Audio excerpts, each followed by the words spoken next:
August 7, 1547, the inhabitants there of St. Andrew's Castle, including John Knox, were captured and shipped off to France. And for the next 19 months, you may not have known this about Knox, he was chained as a galley slave.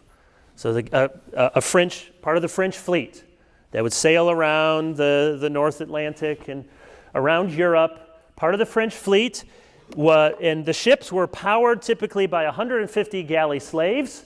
You would be chained, your legs in irons, and chained to your bench. You would typically have 3 shifts of 50 galley slaves. So the men who were chained and who rowed these ships were convicted criminals, or they were prisoners of war, men like Knox and others, a rough group of men. And on this ship, you can imagine, Knox suffers great deprivation. He is a strong man, and that serves him well at this point. But for 19 months, he serves as a galley slave.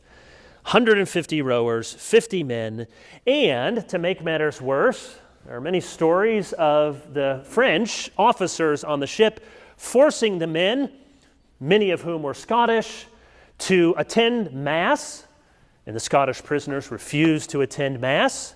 And then on one occasion, the story is told that they brought out an image of the Virgin Mary, and they asked for all of the galley slaves to come up and kiss the image of the Virgin Mary. And of course, John Knox refused.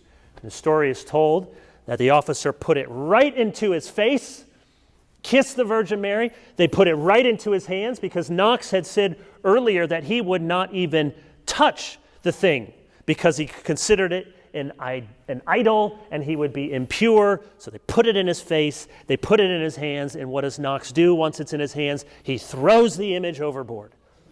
And he says, quote, "Let Our Lady now save herself. She is light enough. Let her learn to swim." According to one version of the story, the galley officers decided this is not worth the effort to get the Scotsmen to do the Catholic worship. In another version of the story, they tried to throw Knox overboard.